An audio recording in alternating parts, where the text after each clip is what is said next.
আগমন প্রতীক আছে, সুবিধা বঞ্চিত মানুষের মার্কা আছে।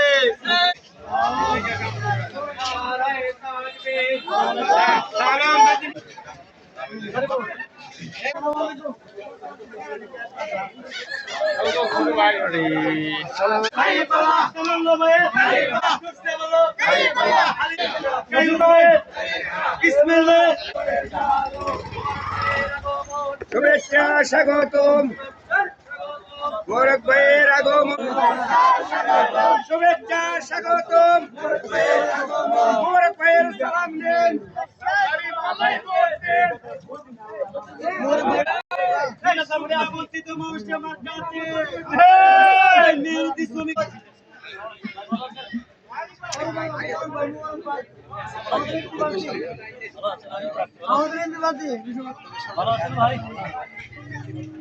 ভাই